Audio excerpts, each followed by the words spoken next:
Welcome back to Gold Derby. I'm Christopher Rosen. I'm so pleased to be joined by composer Keefus Ciancia, editor Stephen Chan, series line producer Emma Thompson, and director of photography Steve Lidgerwood. Some of the people behind the Limitless with Chris Hemsworth, a great new series from NatGeo streaming on Disney Plus. I love the show so much. It's so rewarding and very interesting, and not like anything I've ever seen. But I wanted to ask all of you first, like having a massive star like Chris Hemsworth participate in this kind of show, what made Chris the best kind of candidate for a series like this? Emma, I'd love to start with you and we can go around. So I think Chris is kind of great for this because we all know that he's Thor, but he is your everyday guy. And when you meet him, he's really casual, really chill. He's a really lovely person to be around, but he's also like genuinely interested in fitness, in nutrition, in what he does to his body. And he really interrogated the science in this show, which really helped us because, you know, he really wanted to be involved in that process. So I feel like, you know, everyone wants to see Chris, but to listen to Chris interrogate why he's doing certain things and change what he's doing was really, really interesting. Yeah. Keefus, what do you think? Like, what made Chris the perfect person for this? I would say the same that Emma's saying. I mean, for me, I was on that end of seeing so many cuts over the years and different outtakes and different versions, and he was consistently such a real dude, and just so it made it very exciting to do because it was all sincere. Everything felt real, and he was just going for it. There was never a time that it did not feel like this was a true, genuine person. It was, I loved that. He's great, and he's got a great sense of humor, and he's got great sensitivity, and it was fantastic. It definitely, it really comes across in the show. I mean, he's so funny, and then like it's like really touching, and I love, you know, like I think you have an image of like Chris Hemsworth playing Thor, and you're like, oh, I hope he's like kind of like that kind of person in real life. And then to see him in the show like this, interacting as a real life human being, it's like, oh, good, he is like that. So that's like it's a great treat. Steve, you, I believe, are a cinematographer or director of photography on 5 of the 6 episodes. Is that right? Like being there, like in that capacity, I guess. Like, how did your thoughts on like Chris evolve, I guess, during the whole process? Because like you said, this is like a long, I mean, years, I would imagine, right? At least a few. Like, how long did this even take? 3 years? Yeah. So like it's a long time to work on something, I guess. Yeah, no, you're correct. And the one thing I've got going for me is I'm Australian as well. So I had that little instant connection with Chris straight away, which sounds a bit silly sometimes. When you're in those sort of pressure cooker moments, sometimes it really helps because you're on that same balance. You come from that same sort of background. But yeah, I camera tested at the end of 2019 for this. And then, you know, obviously we went into Australia as a first shoot, Norway. And then after Norway, we were meant to go on to the States or Mexico, I think. But then obviously COVID touched base and shut us down. But going back to similar lines to Keefus and Emma, as working with Chris, he's super approachable.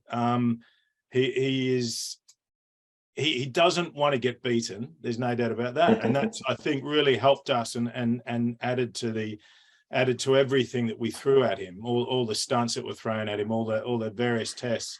You know, he wasn't going to let them get beaten. And I think any mortal man probably would be, because he really pushed himself to the limit. He obviously had amazing support, but as a cinematographer, director of photography, there was a few moments where, you know, there was times we didn't quite get something, and it wasn't the biggest stunts. It was little moments where a lot of the times I wouldn't be able to approach someone and just go, oh, look, mate, maybe, do you mind doing that again for me? Do you mind jumping back in the pool and getting that off the bottom of the pool again, or something like that?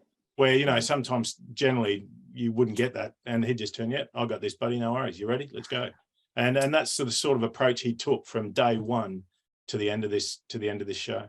That's awesome. And Stephen, just to wrap around, like for you, like, Yeah. as the, you know, being an editor, I know you did a great job on the acceptance episode, just like the final Thank you. episode, which we'll talk about. Incredibly moving, like truly like something I've never seen before. Yeah. But I guess for you, like what was getting, I'm sure like having to deal with a lot of raw footage and stuff of Chris, like what was your, I guess, takeaway of him, you know, from the editing day, I guess. Well, all editors have that thing where you feel like you know someone, but because you've just been looking at them for so long, and you know.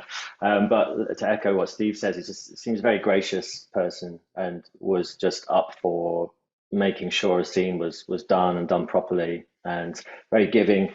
And that was my kind of takeaway, just kind of from a top level with him. And I'm glad we got to strip off more than just his shirt. You know, we stripped off other layers too of his personality. So that was really great to kind of see that come through, I guess, in the rushes. And it's not just the talent turning up and taking the minimum or doing the minimum. He was really giving, and that was great. Yeah, like I said, yeah, I think it's incredible, and it just engenders more goodwill for Chris, I think, as an actor. Yeah. This is like you said, multiple years. Like the level of stunts and the challenges that he's doing are just truly unbelievable. I guess, but from your perspective, what was the biggest challenge of making this series as a whole? I'm sure there are a million answers you can give, but what do you think? The biggest challenge for me, I feel like when I joined this show almost 3 years ago, I joined it and we were supposed to film all of the episodes in a 3-month period. And I was like, oh, it's amazing. I'm going to do this, you know, incredible show, and we're going to go across the world. And that was just a normal schedule for us back then. And then I'm still sat here like almost 3 years later, and we've not, you know, we've only just delivered it. And I think the biggest challenge was basically trying to make a show of this caliber, and kind of like the way that it's shot is basically like a hybrid between like a feature film, shot like a feature film, but it's a documentary. And those two things are kind of a new premium hybrid, but it involves a lot of people. And the biggest challenge is in COVID, how do you physically make this show? How do you travel people across the globe when there isn't travel? How do you get into countries that are closed? How do you move across the country? I mean, Australia is a really, really large country. So when you've got like 100, 120, 150 crew in 300 cases, how do you transport? How do you make that happen? And I think in COVID, that just made everything that little bit more difficult. We had locations that we had to have a backup location, and then a backup to the backup location in case things changed and we had to shift. So we just had to be uber dynamic and ready to change and ready to do something different. I mean, one of the times that me and Steve traveled to Australia, we didn't know that we were going to Australia until the night before, because we didn't get our exemption into the country until I think about 8 hours before our flight. So we were all messaging each other saying, are we packing? Are we not packing? Do we think we're going? And then we got on the plane, and you know, a lot of the HODs did like 6 weeks of quarantine on this show, locked in a hotel room in Australia, because we traveled into the country that was closed and we had to confine ourselves. So, you know, there's lots of fun challenges along the way. Steve does a great Zoom pub quiz that we've all found out. But yeah, I think it's always going to be a big challenge, but I think COVID just threw huge logistical challenges at that. For all of you then, like when you're saying there, like when you're in those kind of challenges, and then like that kind of like, for like, I guess when you have all this added time that you did not maybe expect at the beginning, does that help you ideate what you want the show to like be even further, or like did it help the creative process at all, I guess? I think the more time, I think Steve Chan will 100% agree that the more time you have, the more time you fill. So I think it always helps. I think, you know, we had a lot of producers on this series. We had a lot of really key involvement from Aronofsky and Protozoa Pictures. And there's a lot to kind of listen to. Chris also had a voice. He had he had editorial control over certain elements of it. He definitely had his own view, which was great. So I think the time did give Chris and all of the other producing partners space to have opinions, to change things. If we didn't really, if we'd gone down a path and we actually thought, you know what, we want to go down a different path, it did allow us time.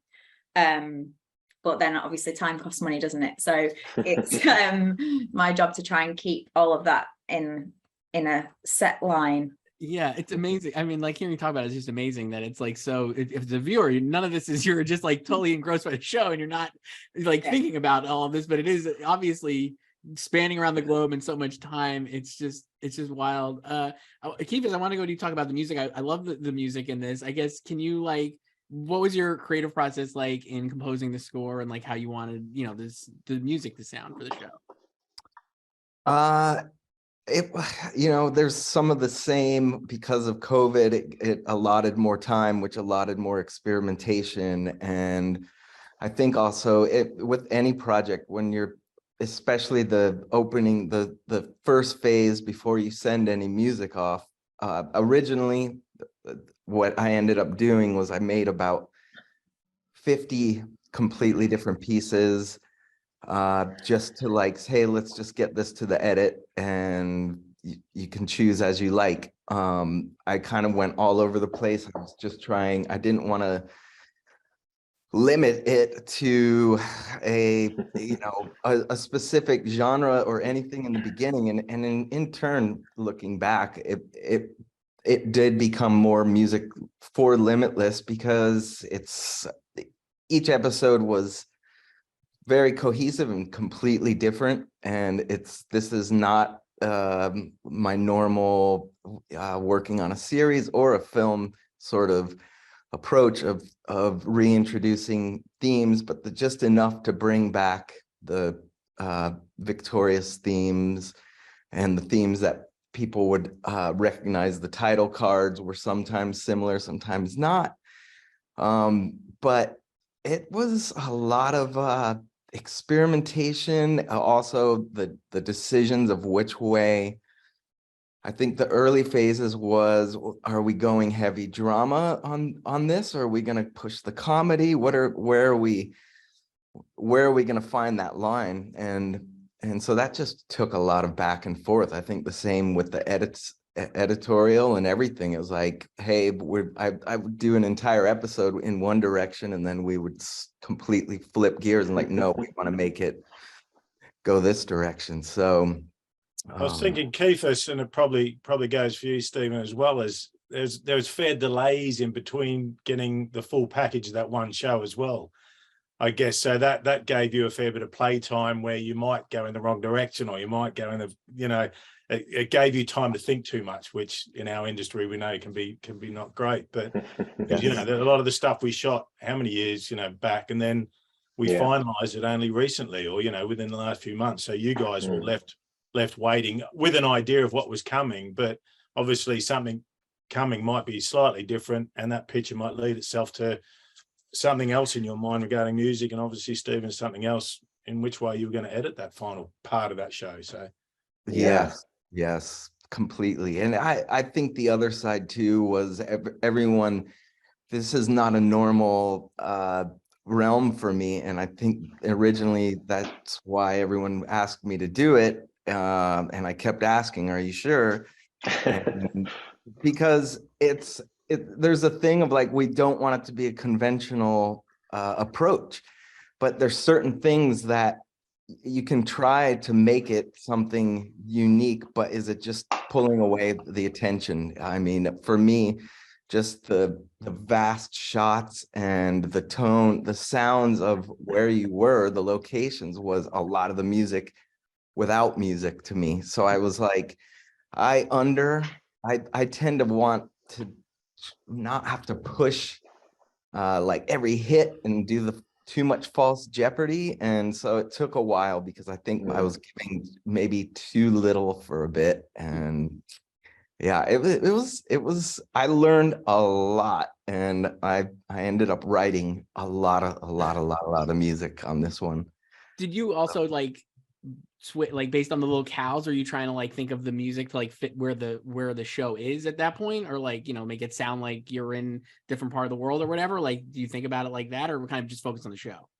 I think we all spoke about, let's not just go straight to Africa music here. Let's juxtapose this, which works great, and then find a balance where you can have a tinge of that. So you're taking your touches of those sounds, because the sounds from all those places are, they can be very non-traditional, especially when someone like me is playing them.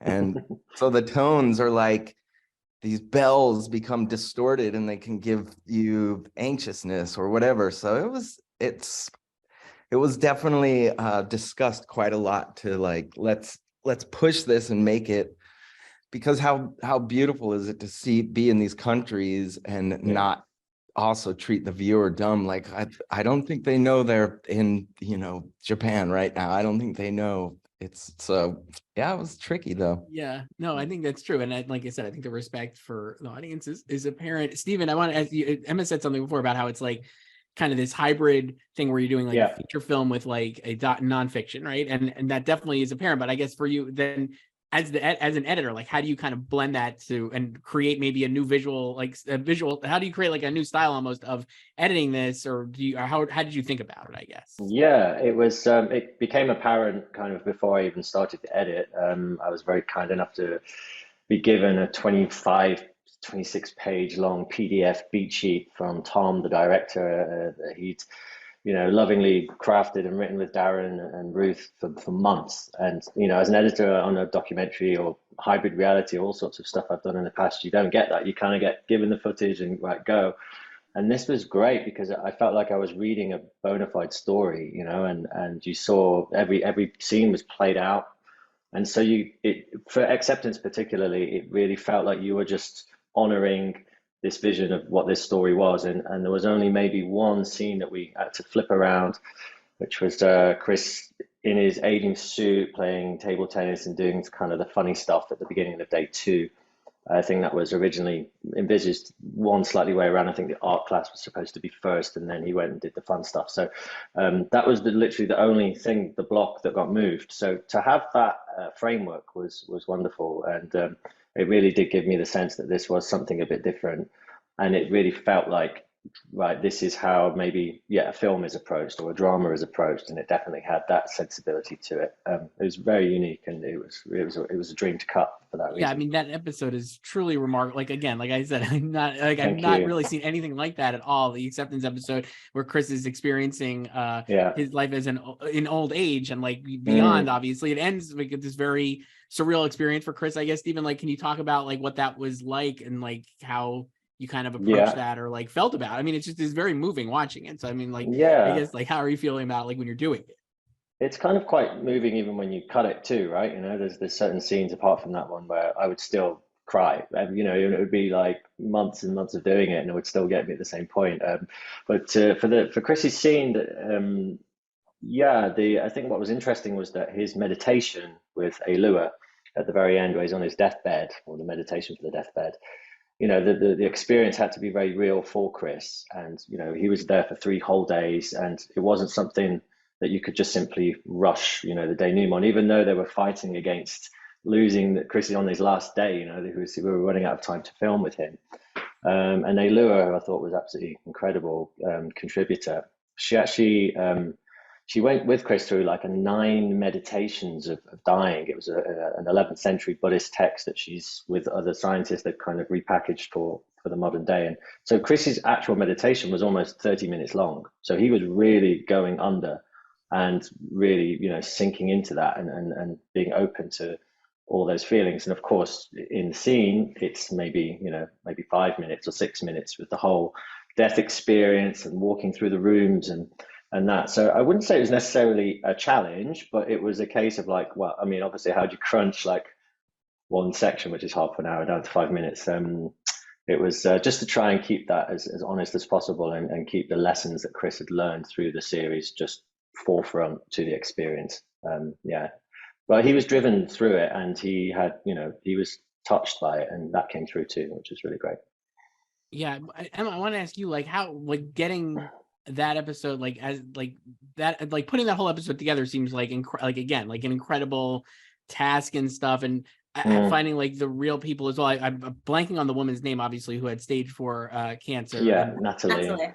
Just the beauty that is so beautiful, and like I just found all of that like really, really moving. I guess, can you talk about like how you bringing in like actual like real people to experience the show and stuff, and like how you kind of approach that and like thought about that, I guess. Yeah, I think Was that to Emma or to Steve? That was Emma, but I mean, all of you could talk Yeah, about sorry. it. No, But please, I'd love to hear Emma, sure. Go, Steve. No, I think there was various stages to acceptance. I think in writing it, and Steve obviously got this beautiful document after months of work. We went through various stages of unpacking how we were going to do it. Obviously it's a set, and we built this set to create space for him to be in naturally, but in order for him to be natural, we need to produce everything else that's going around him. So in terms of the real people, obviously everyone that he meets and has a meaningful connection with, they are real people, real humans of the world. We have cast them. And there was various methods of casting. I mean, our casting team in Australia were absolutely phenomenal. And it was a casting period of, I'd say, 4 months maybe, of really finding the right people to fit in with the story that we wanted to tell. And Natalie, when we first came across her, she, you know, she's been ill for a while, and she blogged about her illness. And there was parts of the process that we didn't think Natalie was going to be involved in, and we managed to get her on board. And I think that scene in the episode is, you know, an extremely poignant scene that everyone talks about. But I think the casting process was long, and it was a committed process, because we wanted to make sure that these people knew what they were getting into. The subject matter was really quite hardcore. You know, we filled the space with real old people. So they weren't actors, they were real old people. All of them had been cast individually. They had their own stories. They might not have been told on the episode, but we had heard them, and they were there for a reason. And that was really beautiful, because you could just also give them an opportunity to have this amazing experience. And then on top of that, you had this level of actors that had to produce the scenes. So, you know, the people that ran the care home, the retirement village, were actors, and they had their script, and they had to push Chris into these scenarios where he could have a real reaction to something that we had produced, but we didn't know what his reaction was going to be. And I think that's what's amazing about the episode. Like, my favorite part of the episode is the moment that he's done the experience at the end, and then he goes into like the debrief room with BJ and Alua, and they're just sat in the middle of the room, and he literally, we watch him, and it's a locked off camera. We watch him walk in, and he doesn't say anything, but his face is like, it's just amazing. It's amazing television. He doesn't say anything. It's so like weighted, and you can see that he's just thinking all of these things, and then he sits down, and for like 20 seconds that we just held the fact that he didn't say anything. I just love that bit, because it's real, and he genuinely, Chris was invested in doing, you know, he was invested as much in doing a rope swing as he was in the process of trying to understand death, essentially. Right. Yeah, it's really beautiful. Stephen, I will move off of this. The other, we mentioned there, Emma, you said like something about how like holding the look on him for like 20 seconds. It reminded me, there's a scene too with Natalie where she's doing her testimonial, and you hold on her face. And I was like, again, like it literally took my breath away, because I'm like, wow, like it would be so easy to cut here or just whatever, but you hold it just the right amount of time. And it's so impactful. Like, can you talk about like editing that specifically? I just found that like beautiful. Yeah, we did go through, you know, a creative process with that, which was mainly just to, like, Tom had so much kind of boldness in his approach, which is, he was like, let's just push it, you know. And at some point when we send it off to our, you know, our execs and our series producers, you know, often the urges, and it's maybe just some kind of muscle memory. It's like, oh, maybe you can cut earlier or something. And we did try it sometimes, but it kept coming back to, let's just keep it that extra beat, and she'll look down and then back, and it was just the power of it was just there. And I think as soon as we realized, or my personal secret was like, is it really going to be 75 minutes? And that, when I found out that it was, I was just like overjoyed, basically, because, you know, in my kind of telly world, it's like, right, we've got to cut it down. 20 minutes, it's got to come out of this. And, you know, I was just kind of terrified that was going to be this sword of Damocles at some point, and they're just going to chop it off. But because of the craft, you know, the nature of the show, it was like, well, you can't take any scenes out, so otherwise it will all fall to pieces. You know, we need everything. So that was great. So as a result, it was like, well, what's an extra 15 seconds on Natalie, and it really gave it some real emotional weight, which was great. Right. Keefus, can you talk about like for you for the music for this episode, like that episode, and like what you were kind of thinking about, I guess? You know, Tom was also very, very specific on that one with me. I'd say he, out of all the episodes, he really had a big master plan for it. So it was definitely, and there was obviously all the recreations I had to do of like the biggest, you know, classical masterpiece hits. Like the first one I sent to him was for William Tell. I got a I was calling it do opera because I got this guy, this amazing baritone to do. It was all in voices. Yeah, and it's amazing, but it wasn't right for the show. But that was the first thing I sent Tom, and he was really nice. But he was like, I think we've got to go back to just the instrumentation that should probably be there. So yeah, that was another challenging one because it was just very Tom just had a very specific vision, timing, everything on that. And so yeah, it was good. It was good. Do you remember on the last day of the sound mix that Tom rang you up and said, "Hey Keefus, I'm just in the sound mix and I really want to re-record your track myself." No way. Yeah.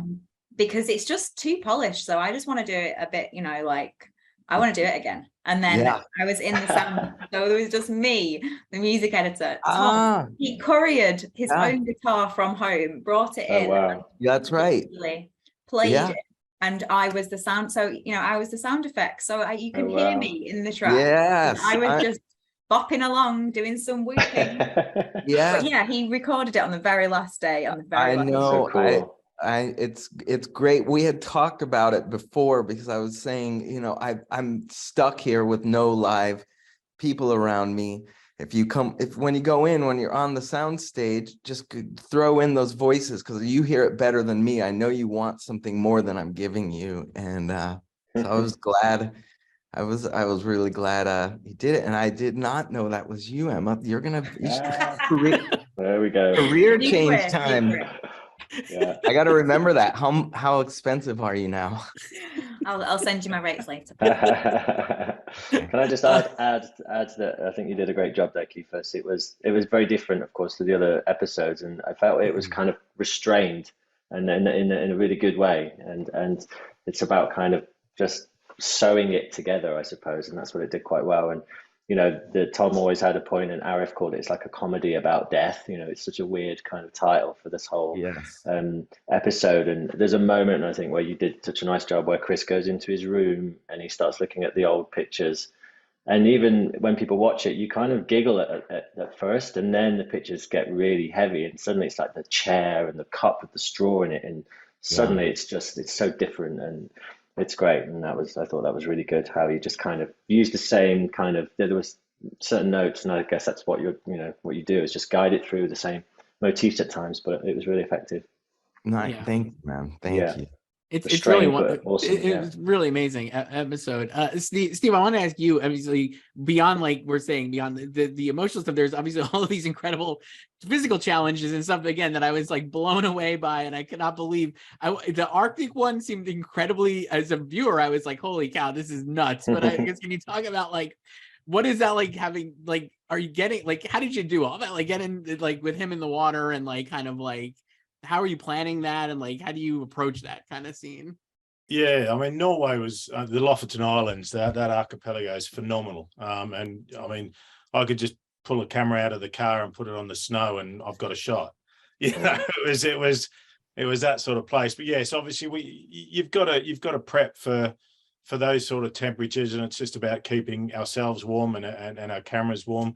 Thankfully, I had a phenomenal water cinematographer, Chris Bryan from Australia, another mafia boy, come in to do the surf stuff. He's done some brilliant stuff with us in the past, and so working with him again was great. so I didn't have to get too cold. I did get very hot where I had to strip down to my shorts and film in a sauna with Chris, and which was slightly embarrassing for the crew to get our not so six packs out next to Thor, but that was sort of running those temperatures, the cameras at those sort of temperatures. We're shooting on Venice, and it runs at sort of probably its max temperatures of 40 degrees Celsius, which I think I wrote it down somewhere about 104 Fahrenheit. And it would last probably 10 minutes or so in there at the most before I started getting yelled at by the camera, and I'd have to stick it outside into the snow. We'd cool it down. But then again, coming back to the beauty of the way Chris worked, he totally got it, sat in there, chilled out, kept talking. Cameras would cool down for a minute or two. We'd go back in there and keep going. But I was blown away by how well those cameras survived that. And in the cool weathers, you've got Arctic blankets for the cameras and that sort of scenario to keep them working. But yeah, it's sort of, the general sort of work in those sort of temperatures, really. How about like for you, what was the biggest or what was the most exciting for you to capture, like in the whole series? Like what shot were you like, oh man, this rules, I'm so glad we got this? I mean, Norway was phenomenal, just visually. Just seeing Chris surfing that was pretty amazing, and to get some of those shots that we did was the placements of where I had the cameras and where, knowing where the break was. I mean, it sounds simple and yes, a surf break, but just where we were, I think elevated. Also the swim that Chris did, which in himself was phenomenal, but that backdrop with the mountain behind, a couple of visually special moments for me. Technically, the two big stunts I think that Chris did, the crane and the rope swing. I think the crane probably was the trickiest one for me regarding camera positions, getting that moment, where Chris is only going to do this once if he's going to do it. So I had to be covered both ends, one end of the crane to the other end of the, so he's walking out, I need to be covered that end. This end in the air, we had Peter B, our aerial cinematographer, in a helicopter, and knowing that I probably only had one chance of Chris doing this walk. Obviously that chopper shot is a key moment, that tracking around that phenomenal building. But I also, I wanted the tight shot, but I also needed a wide shot. So there's a great camera system called Shot Over, and they do a dual where you can get two cameras in there. It's like a cine head for a helicopter. And so I spoke to Peter about it. I said, is there any chance you can squeeze two of these Sony Venices into that? And it hadn't been done before. And he said, leave it with me. He spent time, he played with it. He managed to get two of these Venices into that system.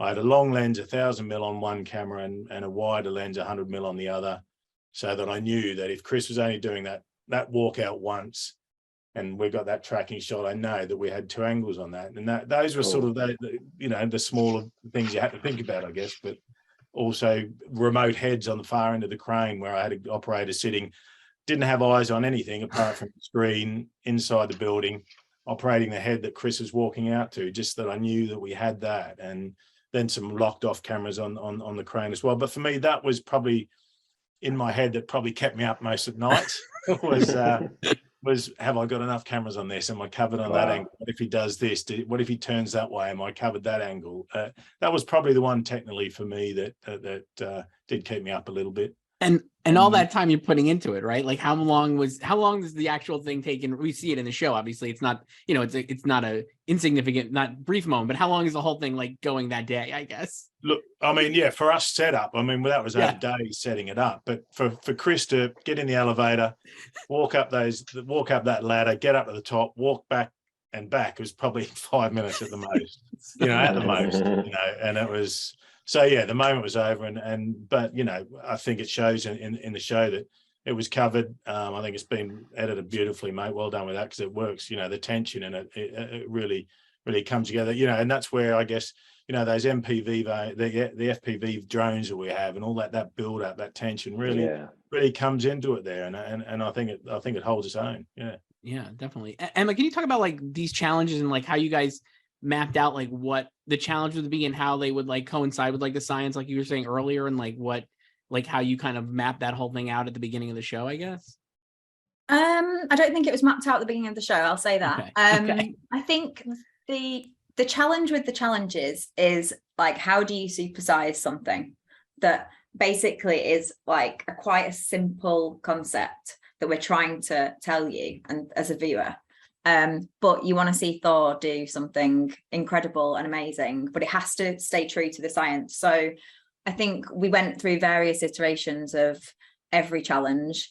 I think, I mean, the crane, that we were in Australia when that actually came to fruition. We didn't have a location for that until a crazy location producer was driving and he texts someone saying, I don't want you to think I'm crazy, but there's the tallest building in Sydney and I think I can get access to it. What if we put a crane on it?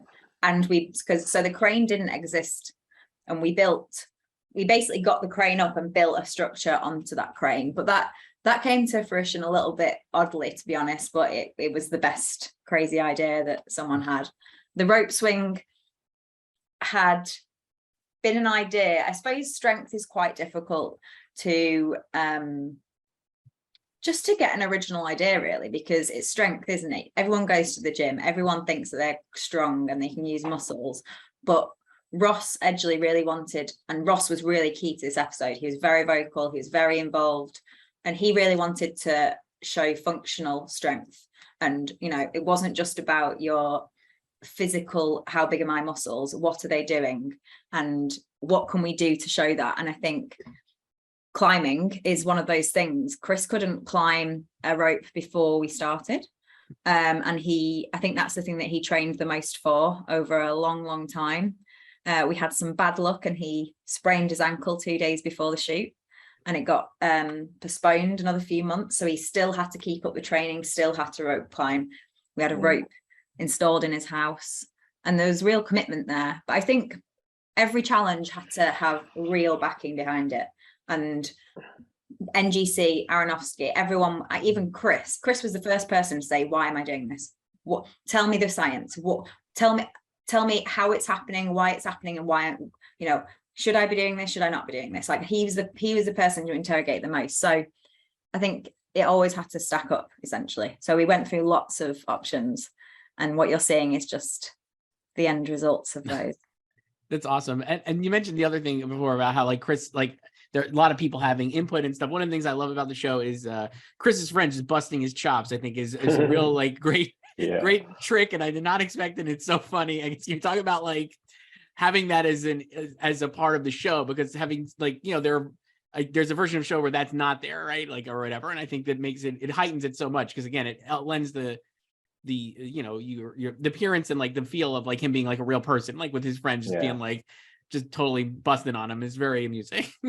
I think that's the same. I think that's the same as his family. I think in this whole series, you just get to see Chris Hemsworth be intimate with his friends, with his family. You get to see him funny. You get to see him, you know, be the butt of jokes. Like that's what people want to see. Like that's why, you know, which we're saying that it's a feature film and a documentary, but actually another part of this is you're just seeing real Chris, and that's like a really emotive part of the series. And we did always want to keep those bits in. We tried, you know, and those bits are shot by our crew. They're also shot by our kind of BTS camera operator, Christian, who's a family friend. And is part, you know, is connected to the family. He's, you know, really collaborative with us. He would just go and get other things in the house with them. He, you know, there's a real process to that. It wasn't just, oh, this happened by accident.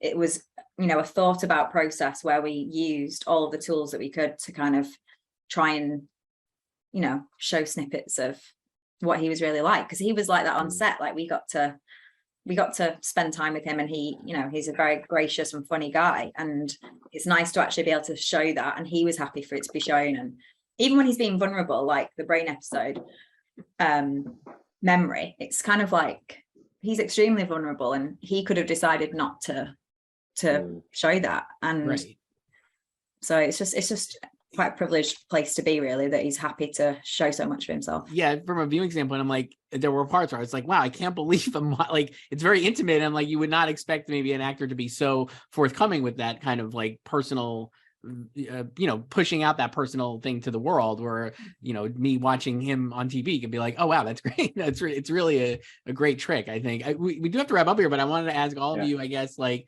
I said, the show's an incredible show. And like, I feel like I got a lot out of every episode. I'm sure you guys working on it for this long amount of time and putting all this energy and effort into it also got a lot of it. How is the series and the message of the series and just in general stuck with you guys in your daily life? Keefus, we could start with you and we could just go around here. I'd love to hear. Huge, massive change for me. And I think from the beginning, that was the excitement to do it. It intrigued me what we're about to go into. And I really was looking forward to having a change into growing with some knowledge that is so important. And the biggest thing for me was that I loved the fact when Duncan Coates, he was basically my back and forth the whole time. He, in the beginning, explained to me, we're just trying to do something where we can share this really important knowledge that we all wish we had at a younger age. We wanted to cross there, and we wanted to cross at all ages at this point, but how can we do it and keep them entertained and not have them turn off the switch? And because it's so important to do, so important to, I would have loved to have had seen this before I toured with all my punk rock bands, and maybe I would have slowed down out there a little bit. But no, it really did. I mean, I started, Shock was the first one, and I started taking cold showers every day right away, and I felt a huge difference. My day was better, and I was getting more done. I mean, it'll stick with me forever, for sure. It was beautifully set up, every episode and every topic. So yeah, Yeah, I agree. The shower thing was a great trick. That's very, very useful, I think, as well. Steve, how about you? What would you take away from it, you think, and like we'll carry with you? Look, it was an honor to be asked to do this. It's up there as a landmark series for me to be director of photography on. Similar to what Keith was saying, being up close and personal with Chris on a lot of the shoots, you are part of his involvement. You are part of his change in a lot of ways. So you kind of get taken along on that little story yourself, and it does make you think. It does make, okay, maybe I should be getting into those cold showers, and maybe you have those closer moments with Chris that I'm very, very thankful for, because getting up close and personal, it's great. And he, as Emma has said, I think we all know that he gets into it so much that you can't help yourself. Just follow along with him and go, yeah, okay, I understand that. So that if I sit in the ice for a bit longer, if I need to climb up the road, so I'm going to have to do a bit more exercise. And yeah, you really do get carried along with it. It was an honor. It was great hanging down a rope underneath a cable car with him and swinging in the middle of the mountains together, just looking at each other going, what are we doing here? But they're the moments, that it was golden. It was great. And I'm very honored to be a part of such a great team who were part of this. Yeah, definitely. Stephen, what about you? Well, BJ said live every day to the fullest, and that's kind of a big takeaway for some people. It made them really question where they are in their lives, what's happening, and sometimes it's not doing so much. Sometimes it's about doing less, and I think that's something that spoke to me in my previous kind of documentary I've done just recently, which was really insane hours, and it kind of got in the way of life, and that was something to kind of draw on. It's like, it's not all about pushing to the max all the time, but try and create space for one's life. And then specifically for that episode, Tom, my director, lost someone very close to him during making it. My wife lost her father towards the end of the edit, and then Darren said that he lost both of his parents while we were making that. And just being so close to this universal truth was quite humbling, I suppose. And it felt like, especially my wife and her was quite involved in some of the cuts, as you can imagine, when someone's close to you, she felt that it really helped her deal with just having that process. And that was really special, I think. Yeah, definitely. I mean, like I said, talk about the episode a lot, but I feel like that is a really special episode. I think people will revisit beyond just watching the series. I think it's like you could really get something from that by rewatching it and like kind of thinking about it. Oh, you know, even like a year from now or whatever it is, you know, when you need Hopefully, to. Yeah, and Emma, for wrapping up for you, like, what's something you're going to take away and stick with you about the show? I would say that I came into Limitless being interested in the science behind it, because I am naturally inclined to really take care of what I eat and nutrition and going to the gym and, you know, all of those things. But what I'll take away is, you know, it's, you have to find your niche into that. Like, this show is about changing small parts of your everyday to make your life better. And it doesn't have to be every bit, and it doesn't have to be everything, or everyone has to do the same thing. But it has a way, I think, the series, of just kind of enlightening people to just be like, but you could change a small part of your life and it could have a lasting effect on you. I mean, even the team, the Limitless team, what I will say that has a lasting effect on me is the team. Like, we spent 3 years with each other. I've never ever worked on a show that is more of a family than we are. And I think because of the content of the show and how we made it and how it, you know, the journey it took, and it took a long time and it was challenging. But, you know, even the Limitless team shooting in Australia, we all went to the gym together and did group classes. And I think that's really telling, because it's actually like, we all had that in common. We all had kind of, you know, we were together. And I feel like we're such, you know, the thing that I love about my job the most is like bringing people together and making things happen. And throughout this process, there's been a really good opportunity to bring together the best people in the best way. And there's so much talent that it's just a pleasure to be around. And we just had this really great content to make, and everyone seemed interested in it. So that's what I would say a takeaway.